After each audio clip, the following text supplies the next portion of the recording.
Paranormal Buzz Radio is proud to present Good Luck Sleeping with your favorite spooky sisters, Rachel and Kayla. The views and opinions expressed in our podcast by us or our guests do not necessarily reflect the views of Paranormal Buzz Radio or its sponsors. Use of any material by Paranormal Buzz Radio or Good Luck Sleeping without expressed written consent is strictly prohibited. For information on everything Paranormal Buzz Radio has to offer, visit their website at paranormalbuzzradio.com, like them on Facebook, and follow them on Twitter and Instagram. Due to the nature of the content we discuss, listener discretion is advised and not recommended for those under 18.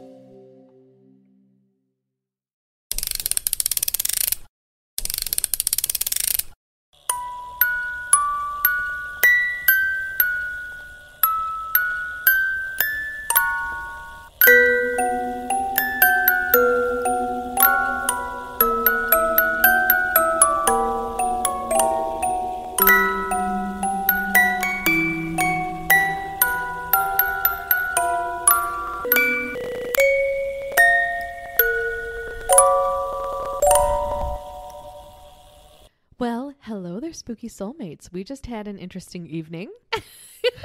Yes, this time tomorrow you guys will know our secret, but we recorded a announcement video that we're making our comeback, so we're super excited about it. Okay, when you will have already seen it at this stage. Yeah. But it was fun to make. It was outside of my comfort zone, at least. We had to do some close-up shots and we went into a cemetery to make our announcement because we felt like that was a perfect backdrop for us. And then some people started to trickle into the cemetery and watch us as we made slow-mo videos of our faces. Yeah, it was real awkward, but it looks good and I'm super excited. I'm super still pumped. A little embarrassed by it, but you know what? Kayla's excited and we're going to go with it. You guys do not know how hard I had to work to get her to agree to do this, so you better show it some appreciation. I just don't like pictures of my face. I think that's just what it comes down to.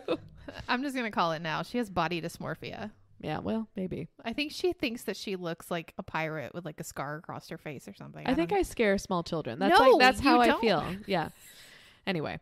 Okay, well, this week's episode is about poltergeists. Yes, we've covered some other entities. We've done shadow people and black-eyed children, and we thought this week we'll do poltergeists. Yeah.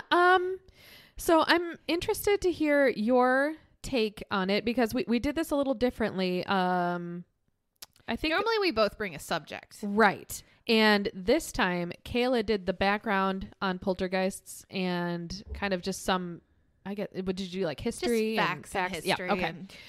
And I honestly feel like I know what a poltergeist is, but I feel like it's also kind of a vague overview of a lot of things, really. Yeah. Is that the truth? It's the most rare haunting, but the most common in movies because it's terrifying. Right. So it's overplayed in movies, but in reality, it doesn't actually happen that often. Yeah. It's really interesting. There were some things that I didn't know about it. All right. Well, hopefully the stories I pick will tie into your definition. And if they don't, they'll be fun little scary stories regardless. Yes. And then we have something interesting at the end for you. All right. So poltergeist is actually German. Do you want to guess what it stands for? Poltergeist. Was that your impression? That was my German impression. Moving objects?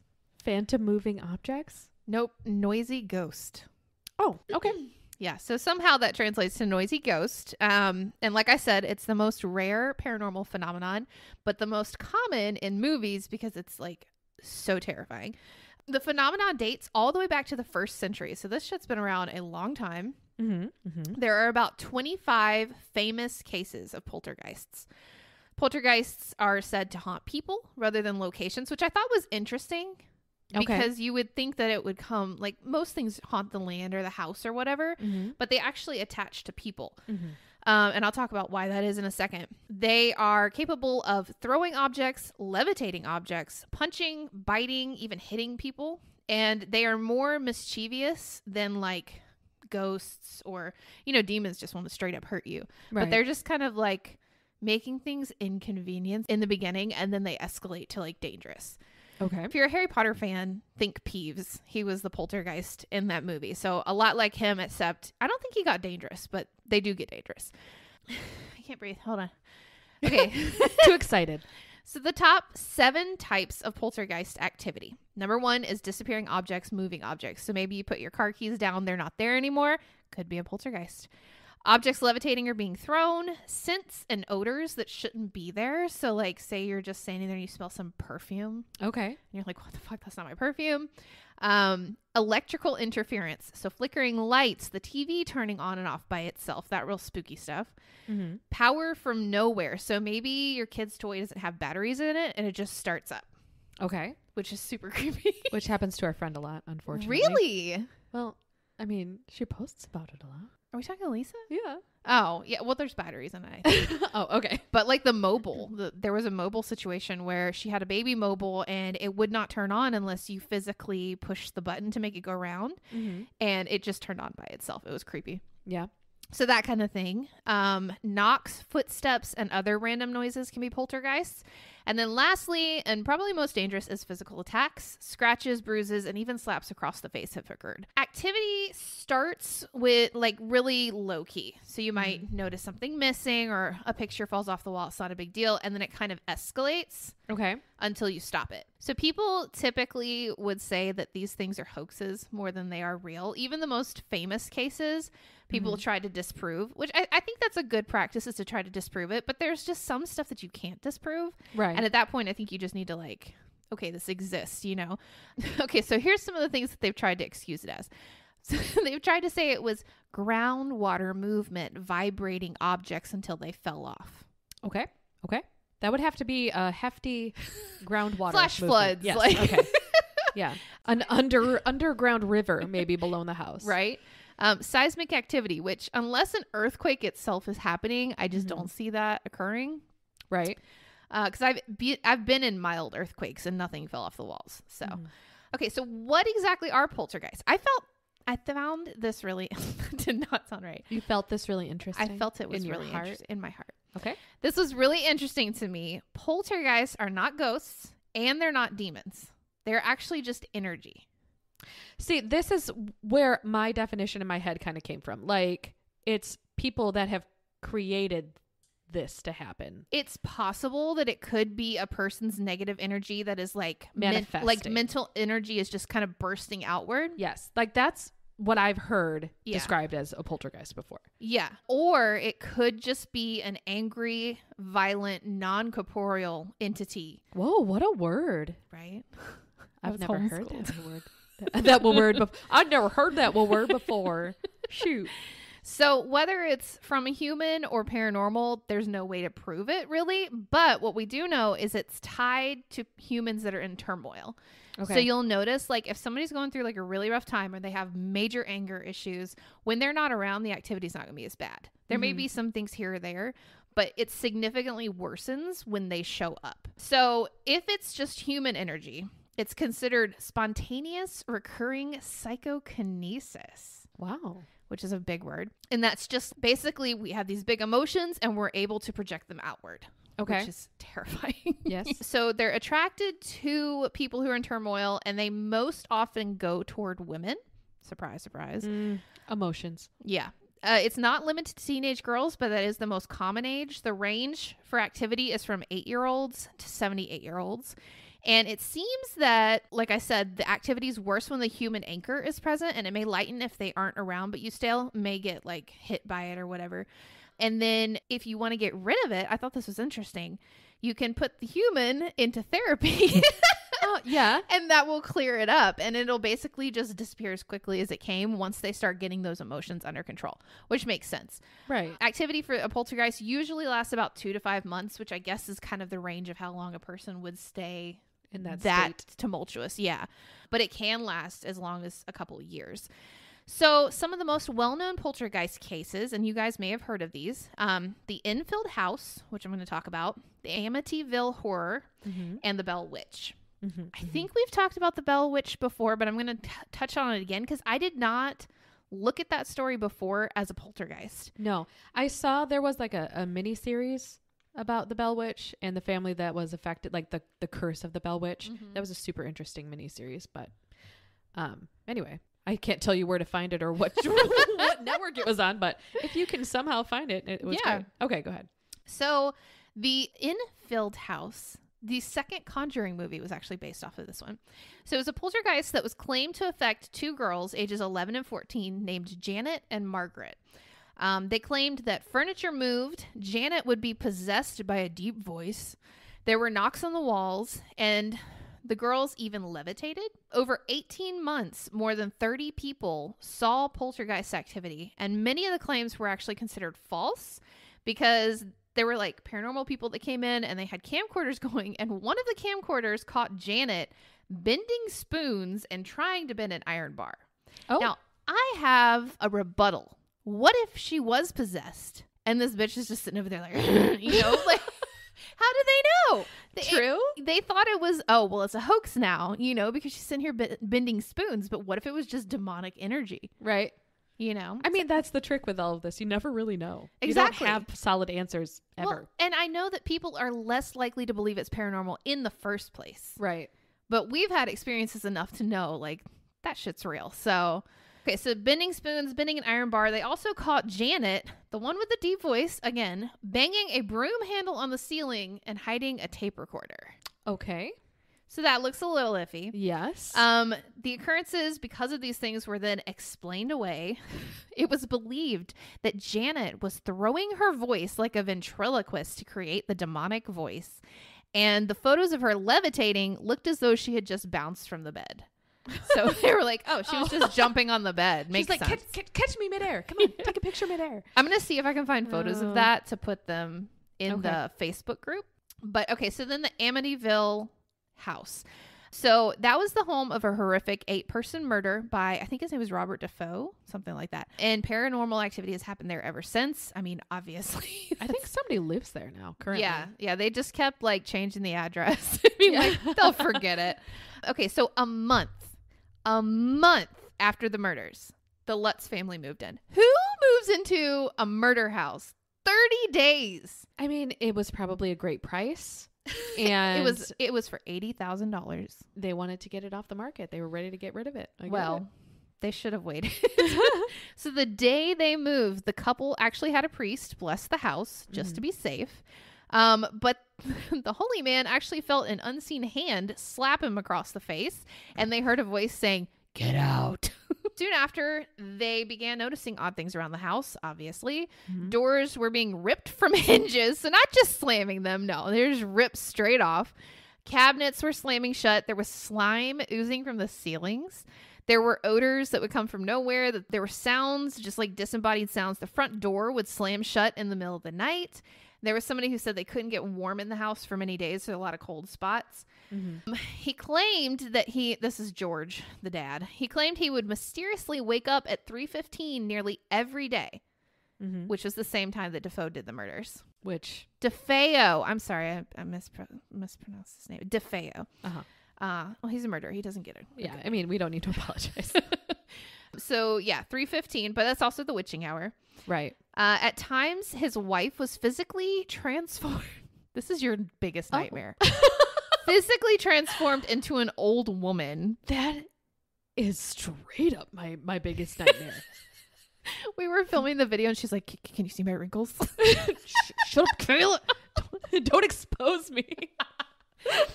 I don't have any wrinkles. You will only ever see me in a perfect photograph. Yes. Family. Spooky fam. Sorry. Okay, so she would be transformed into an old woman, and she even levitated one time. One night, he heard his children's beds slamming up and down on the floor, but he claimed that he couldn't do anything because an invisible force was paralyzing him. And after a short 28 days, they moved. Yeah, so the film itself was very much exaggerated, but you know, like that was like a pretty intense encounter. It was more exaggerated than that. Have you seen Amityville? I don't think I have. Oh yeah, it's super exaggerated. Is it cheesy? Yeah, but yeah, I mean, there's a lot of versions. I think there's 2 or 3 Amityvilles. Oh yeah, they just kept making stuff. Yeah, who played the dad? Didn't Ryan Reynolds play the dad? Am I just making that up? When did it come out? I don't even know. I'm not even going to guess because people watching it are going to be like, or listening to us are going to be like, oh, those idiots. But anyway, yes. So it's very much exaggerated in the movie, but it's a good movie. Cheesy, yeah, but good. Well, shortly after they moved out, a paranormal team went in and did like a little investigation, and they actually got a photo of a boy peeking around the stairs. Let me see if I can find it. Okay, so here's the little boy. All right. I mean, I've seen worse evidential pictures. Yeah, but it's still creepy. Yeah. And I feel like it confirms that stuff happened. For sure. Okay, so Bell Witch. This one was wild. I didn't feel after reading this that it was a poltergeist, but I guess I could be wrong. Okay. So the haunting began sometime in 1817. John Bell witnessed the apparition of a strange creature resembling a dog. He fired at the animal, but it disappeared. Shortly after that, John's son Drew approached an unknown bird that was like perched on the fence, and it flew off, but it was like extraordinary size. Is it Mothman? I knew you were going to say that. I don't know what it was. But they were just like, man, that's a big bird. The daughter Betsy observed a girl in a green dress swinging from the limb of an oak tree. I'm guessing by her neck. I don't know. Oh, I was like, that sounds fun. I think just she on was a hung. swing. All right, that's less fun. Dean, who was a person enslaved by the Bell family, reported being followed by a large black dog. On evenings, he would visit his wife. Activity moved to the Bell household with knocking heard along the doors and walls. The family heard sounds of gnawing on the beds. Okay. Invisible dogs fighting. A lot of dogs. A lot of ghost dogs. Probably hellhounds. Sure. And chains dragging along the floor. About this time, John Bell actually began to experience paralysis in his mouth. Just a weird place to get paralysis. Was he annoying? That might have been kind of nice. The phenomena grew in intensity as sheets were pulled from beds where the children were sleeping. And then soon an entity actually pulled hair and scratched the children. And it kind of focused on Betsy. She actually got slapped, pinched, and stuck with pins. Poor girl. Jeez. And then my last note on this is the spirit eventually began to speak in full sentences. All right, that progressed. Yeah. And that's why I was like, that doesn't seem like a poltergeist because it's just energy, right? Yeah, for this, it was a curse on the family, which is, I think that's the history. Yeah. Well, and I forgot to say this earlier, but what I read was if it's not energy from a human, sometimes it can be multiple spirits kind of putting their energy together to make things happen. Okay. So it could have been like a demonic entity with like a ghost or like the ghost of a witch. We don't know. Mm-hmm. But it could have been, like that one paranormal and it just kind of mustered enough energy to start talking, I guess. All right. I mean, absolutely terrifying. So yeah, that's the history of poltergeists. Those were the 3 that I picked out, but there's a lot more instances of it. It's just mostly hitting, knocking on the walls, all that stuff. So all right. Bring it on. Well, I found just some additional stories of poltergeists. I feel like sometimes I don't know when to stop with the plural form of poltergeist. Okay. So first story is, it's an infamous true poltergeist story to come out of Jaboticable, Brazil. Jaboticable, Brazil. And it's that of Maria, who is the subject to a poltergeist attack back in the 1960s. Rocks and stones were thrown at her, and on many occasions, these rocks were a great weight, up to 9 kilograms on one occasion. How much is 9 kilograms? Hold on, let me... I'm sorry. We live in the U.S. where we're the only country, whatever we are, to not use... Is it the metric system? What's good? How many pounds is 9 kilograms? Yep. It's 19 pounds. Okay, that's a lot. That is a lot. All right. That's a hefty stone. Yeah. All right. They were also magnetic and had other odd properties. Soon, rocks stopped being thrown and her furniture was instead thrown around. Oh, God.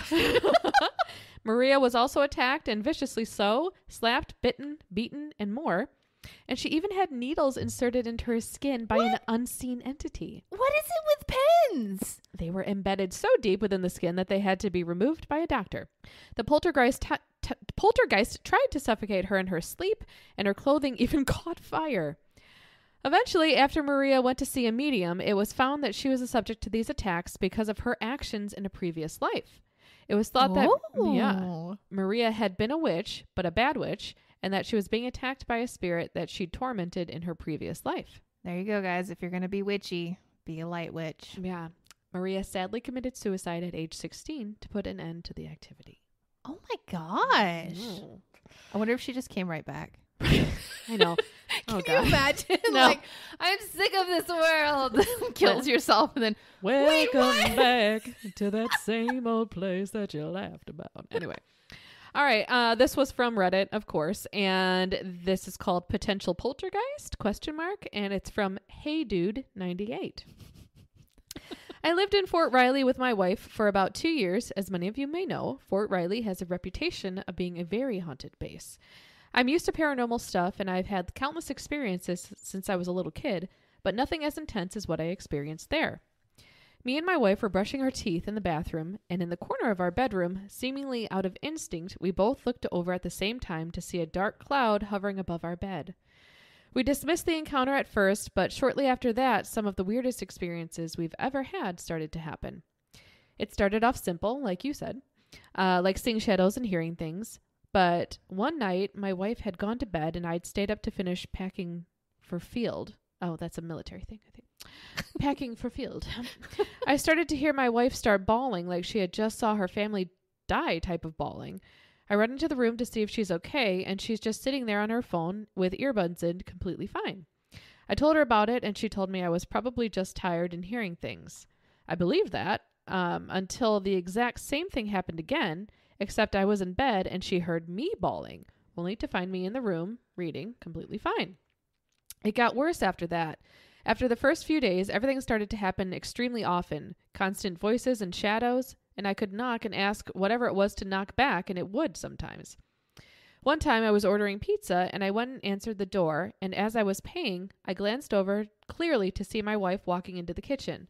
After I had paid, I walked into the kitchen, but no one was there. A similar situation occurred on her account, though she refused to talk about it, so I don't have many details on it. Basically, she saw me at home while I was actually at work. Mind you, all of this takes place within the first 5 days or so. 5 days? Jeez. This sounds like so many different things. No, doppelgangers, demons, shadow people. Like, what? We started to get used to it with experiences happening every day. We just learned to ignore them, and no one was getting hurt, right? That doesn't happen for me. Like, I can't just ignore it. It just gets worse, and then I'm like freaked out and I don't sleep. Well, I guess, I mean, if it happens so regularly that, I don't know. Could you get comfortable enough to be like, oh, that's just Bob? If it starts getting like violent and shit? If it's not violent, I mean, I feel like I probably wouldn't be. I don't really scare very easily. Oh, I do. Anyway, so he said, we just learned to ignore them. No one was getting hurt, right? Wrong. My wife started waking up with random cuts and bruises all over her body, and she said she had nightmares about somebody scratching her. We realized that we had to do something when we woke up to some cuts on the wall that exactly mirrored her. Cuts on the wall that exactly mirrored her self-harm cuts on her stomach from years ago. So we saged the house, did a protection spell, and hung up protective sigils, and it worked. Did she like carve words in her? How would you look at a cut in the wall and be like, oh my God, my stomach? I don't know. I mean, that's so sad though. It is sad. We would still have paranormal experiences, but nothing crazy. We felt a peaceful presence of whatever was left behind. We believed that there were multiple spirits, and this one was there to protect us. But after a few months, all paranormal activity just stopped almost completely. Like I said, I've been experiencing paranormal stuff since I was around 5 or 6, but this was just too crazy not to share. Wow. Okay, I have another one. This is called My College Roommate Was a Poltergeist by Hatdre. Hatdre. This is a story about the year I lived in a haunted dorm room. In 2015, oh, they were a baby. I was a freshman in college. A baby. I roomed with my best friend Emily from high school. Before leaving for college, we had done research and found rumors online that our dorm building was haunted, but we didn't take it seriously. We lived on the second floor, and our room was in between the stairwell and the laundry room. The first month went totally normal, and we were settled into our new routines. One day, when I got home from class and I walked into the room, everything was open. All the drawers on both of our desks, dressers, and tall standing wardrobes. My first thought was that someone broke into our room and robbed us, but that didn't seem to make much sense because you could only access our room with 2 key cards. One was mine and the other was Emily's. Nobody else's key cards would be able to unlock our door. I called Emily to see if she was in class, but she was in the bathroom down the hall. When she came back, I showed her the room and said it wasn't like that when she left. At the time, we both thought it was the other one playing a prank, but neither of us had said it. Over the next couple of months, more things started happening that proved to both of us that it wasn't the other one playing pranks. We often came home to everything being open, but that's not it. At night, when we were both in bed, we could hear our laundry baskets being dragged across the floor and things falling off our shelves. At least fold it. God. I know. Be helpful. Also, if ghosts want to come into my home and they're friendly and maybe make my room colder in the summertime when I sleep, like that would be okay. Like there are helpful things that ghosts could do. Fold the laundry, keep it cool. Right. Okay. Anyway, one time when we were in our beds with the lights out, I sneezed and I clearly heard "bless you." When I said "thank you," thinking it was Emily, I looked across the room and realized she was asleep. I also heard "hello" whispered in my ear a few times. Another time at night, I was up late studying and Em was sleeping. I felt like I was being watched all night, but just told myself I was tired and paranoid. But I couldn't shake the feeling. Then out of nowhere, I felt a light shove on my back. Obviously, this scared the shit out of me, and I got up to yell at Emily, but then saw she was still in her bed.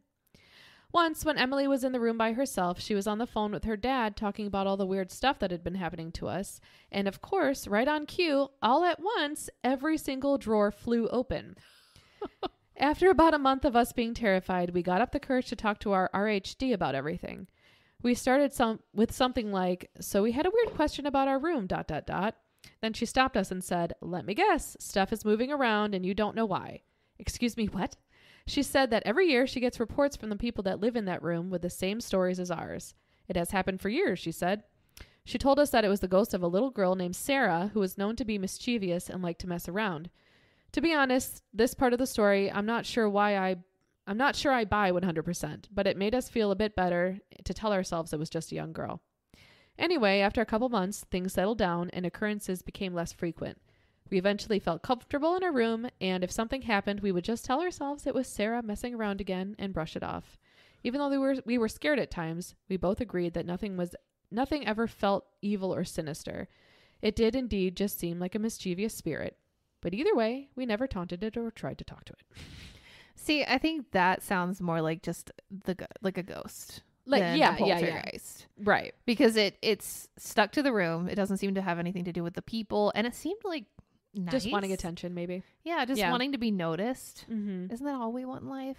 I mean, honestly. Yeah.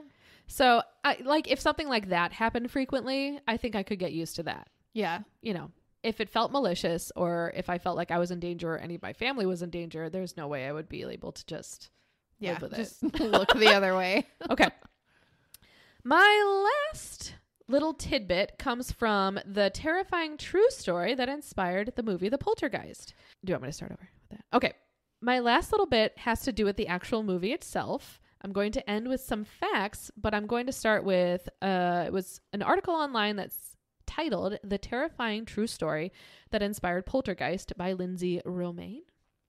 Like the lettuce, I think. Okay. So, what happened at the Herman House? Herman House. Herrmann.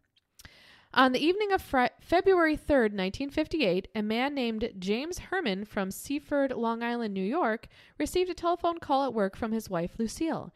She informed him that she and their teenage children, Jimmy and Lucy, had heard a series of popping sounds coming from various spots around the house. When they investigated, they found uncapped bottles of several substances completely upended in many different rooms, including a vial of holy water, which spilled all over a bedroom dresser. Oh, no. Yep, no thank you. Herman, skeptical of the whole thing, advised his family to stay calm and keep the occurrences to themselves. He believed some prankster teenagers got inside and tried to spook the family. It was important to him to keep things under control, but 5 days later, the same thing happened again, and the next day, it happened again. This time, Mr. Herman watched in horror as bottles moved about his bedroom, as if dragged by some unseen hand. This time, he called the police. When the police arrived, more bottles began popping throughout the home. They performed a series of tests to rule out radio transmissions or electrical disturbances, but the bottles were not warm or otherwise charged. Whatever was happening to them could not be explained with logic.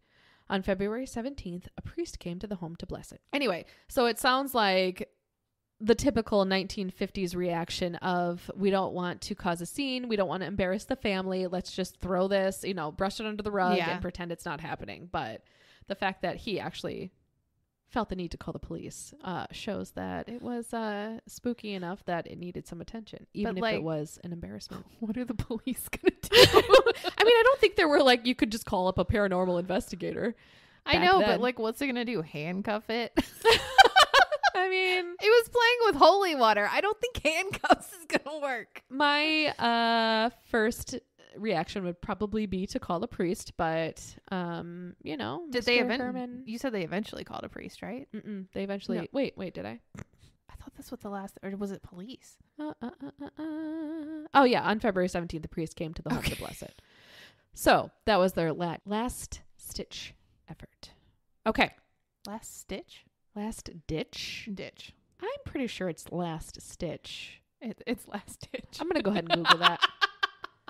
Last ditch effort. Okay. It was their last ditch effort. It's okay. I'm not ashamed. Not ashamed to say that I'm we wrong. are always educating on this show. Even ourselves. All right. So you have never seen the original Poltergeist movie, correct? No, I've seen the remake because my brain sometimes goes, oh, newer is better, but I'm learning that's not always the case. I will say that the most recent version of Pet Sematary was awful. Yeah. And the original was much, much better. Did you like the original? It terrified me. Oh, okay. Yeah. But the remake was just awful. And I think the remake of Amityville Horror was also worse than the original. The remake of it was so laughable. Yeah, there's just something to be said about the classics. I don't think horror remakes is ever a good idea. Right, I agree. No. I agree. Okay. So a lot of strange things happened during the making of Poltergeist. Oh, shit actually happened. Yes, and shortly after it was released. So I'm going to give you a few facts mixed in with some tragedies. All right? So Poltergeist came out in 1982, and it was directed by, do you know? Was it Steven Spielberg? Yes. Good job. Yes. Knowing shit. Okay. Okay, this is just a quote from Jo Beth Williams, who plays Diane Freeling in the movie, who's the mother. She's talking about one of the scenes where she is in, I think, the pool, and dead bodies are coming up around her. Okay. Oh, fun. So she says, you have to understand that this sequence took probably 4 or 5 days to shoot. So I was in mud and goop all day, every day for 4 or 5 days with skeletons all around me as I was screaming.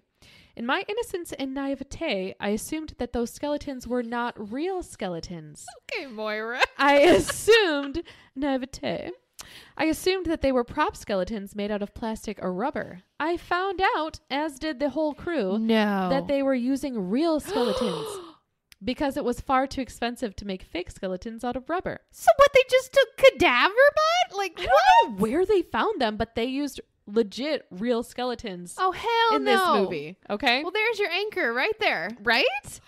Anyway, okay, so second fact was Stephen King was originally asked to write the script, but it went to Steven Spielberg instead.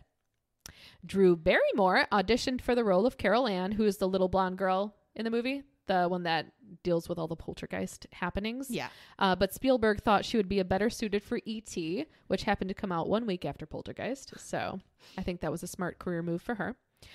Okay, I'm going to skip down to the last fact and move up so that I don't give the previous fact away. Okay. Heather Rourke, which was Carol Ann, the little girl, died at age 12 of cardiac arrest and septic shock stemming from a misdiagnosed intestinal stenosis before Poltergeist 3 was released. Dominique Dunn, who played Dana, was murdered by her ex-boyfriend 5 months after the film's release.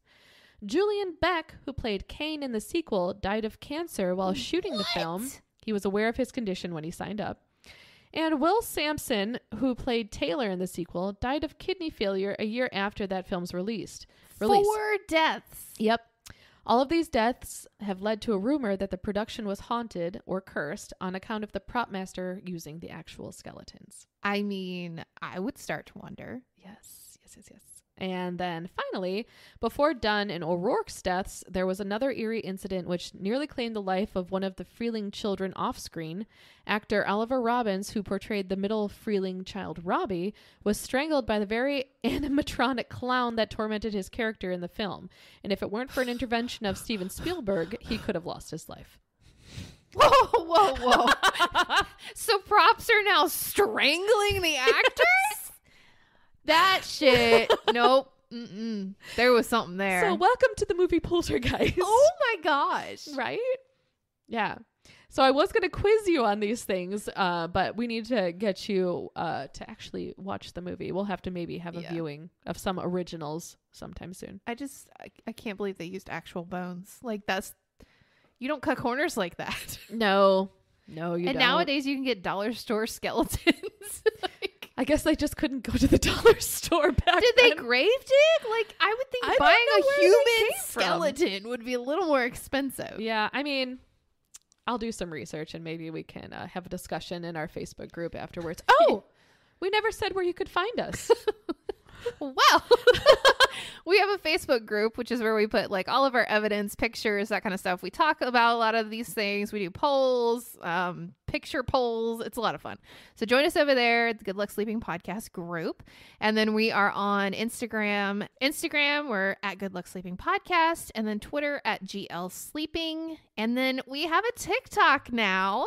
And that is at Good Luck Sleeping Podcast as well. Whoop, whoop. And as always, you can Google for Good Luck Sleeping to listen to our show, or you can find us on Spreaker because we are part of the Paranormal Buzz Radio Network now. Indeed. Yeah. Oh, and if you have a paranormal encounter that you want to send in to us to potentially read on one of our listener stories episodes, send it to goodlucksleepingpodcast@gmail.com. Well, that was a little backwards, but at least we fit it in there somewhere. All right. Well, we have a little bit of extra time, and I thought maybe it would be fun to discuss one of our most recent graveyarding adventures. Which one? So we've talked about this in previous episodes where some of our favorite things to do on our girls' nights, where we have a few other friends that we like to hang out with, is just go to cemeteries in the middle of the night and explore. Which I found out, I think is illegal. What? Really? I mean, I'm sure it is. But are we going to stop doing it? No. Although we may need to go during the daytime just for like a breather because we've had a lot of things happen.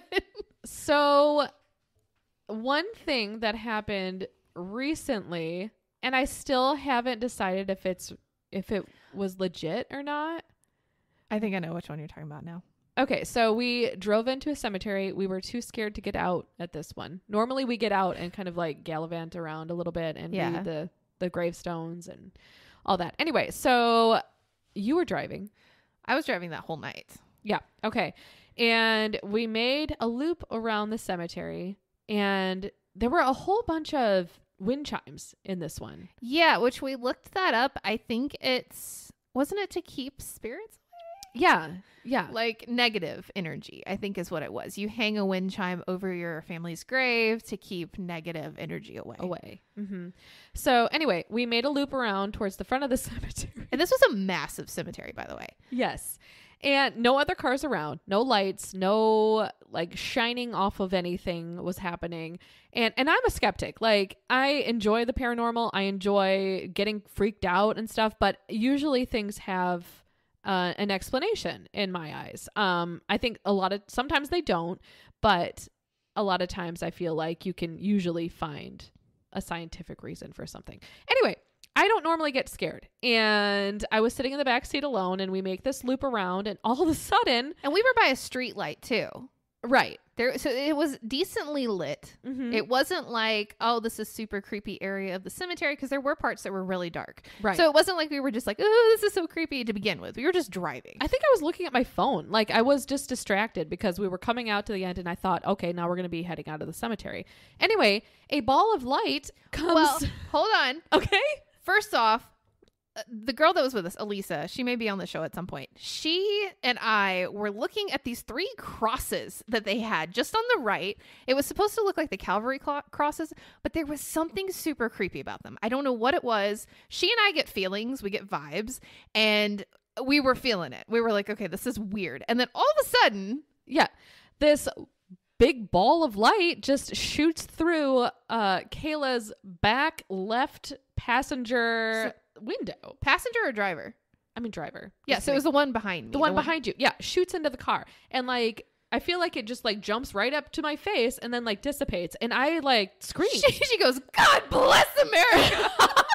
And they're like, what? And I'm like, did you guys not see that? Like, neither of you saw it. Because it was behind me. Right. And I'm like, okay, well, this had to have been a car light that was reflecting off of something and then like came into the car, you know? So there were no other cars around. There was... We were safe distance away from the road. Even if a car had driven by, we wouldn't have seen anything. And especially not from that direction. So I made Kayla go around not once, but at least twice. I think it was 3 times. Yes. To see if we could recreate it. Yeah, we were trying to debunk it. Yeah, and I could not debunk it. So something legitimately scared me, and that really is... And then I started having experiences. So I think it may have stuck with us because I was having... Okay, so in this same cemetery... There was this random like altar with like this guy's photo. Yeah. And it was lit up and it was over by like this house. I thought maybe it was like the graveyard keeper's house or something. I don't know who it was. It was all dark. Yeah. But then this whole thing was lit up and I just got this weird feeling when we were over there. And so I started having nightmares about that altar. Oh, really? That night. Yeah. And then we started having activity in the house. And like the activity in my house always centers around my bedroom and this closet. The closet's very disorienting because there's mirror doors on it. So it just always makes you feel like there's something there, but I don't know what it is. Right. So I had to go through and anoint my house and everything. And like I literally couldn't sleep next to the closet. I made Joe sleep next to the closet because he doesn't feel anything ever. And I had to have like YouTube on so that I could sleep. Like it was intense. And so finally it just felt like I was starting to get headaches. Yeah. And I was like, there's something here. So I ended up anointing the house and doing my thing. And I went up to the closet and I just like put my hands on it. I was like, get out now. And everything felt fine. Mm-hmm. And then that night I had fallen asleep. And I woke up to my door creaking and moving. And it was like, this door, there's no air that blows it or anything like that. And I actually, the next day when I wasn't a little pansy, I went up and I tried to push it real slow to see if I could make it happen. Yeah. My door doesn't creak. Yeah. Mm-hmm. So I've had to detox from that experience, but I fully believe whatever that was stuck with us. Oh, yeah. Yeah. Have you ever thought about like spray painting the mirrors or something, or like putting a film on it to make them not reflective? I want to, but I also use them for selfies. We're so vague. Priorities for having such bad body images. We take a lot of pictures. We do. Well, that's because you have to get the perfect one. Yeah, you should see. Like if I take a picture to post, you will see 100 of very similar, slightly different images. And like, for some reason I pick one and I'm like, oh, that's the one. They all look exactly the same, but it has to like look perfect in my eyes. I just wish y'all could have seen us in the cemetery because I made Rachel film my piece of the announcement video like 10 times and there's literally people just standing there watching us. And I'm like, no, do it again. You gotta get this angle right. And then tonight we got home and she's like, oh, I want to take a selfie with the lights. And like, I had to take like 20 photos from varying angles. And I was like, go over here, hold this light like this. Okay. It's like I'm casting a spell. Yeah. The light has to be just like this and then turn this way. Yes. It is. It's awful. A spell of beautification. Right. And you know what? The end product I'm pretty happy with. I know. I think it's a combination of we have low self-esteem, but we're also perfectionists. Yes. Oh my God. Y'all should see what we go through with these episodes. Like we've scrapped entire episodes because it didn't feel right. Right. Also, I kind of want to scrap the first couple that we recorded. Not gonna lie, I do too, but I kind of want to listen back to them and just make sure first. Yeah. Okay. So anyway, you can always know that whatever comes out of Good Luck Sleeping will be top-notch quality. Indeed. All right. Well, do you have anything else to add to this week's episode? There wasn't a lot on Poltergeist, surprisingly. Not I surprisingly. mean, it's kind of an overview, you know, so it's hard to pinpoint this one. I think we found some really interesting stories, though. Yeah. And I feel really bad for anyone who had anything to do with the Poltergeist movie. Oh, yeah. No. Can you imagine that's like your first gig? No. And all of your co-stars are passing away. And you're like, am I next? Yeah. I guess I'm done acting. Jeez. All right. Well, good luck sleeping, my friends. Yeah. I feel like that was so abrupt. Yep. Say, okay. Like, do something like, I hope that this doesn't. Do you want me to say it? Kayla's micromanaging my... I'm sorry. Kayla's micromanaging my outro. So I really hope that you guys don't have troubles. Good luck sleeping, guys. Good luck sleeping.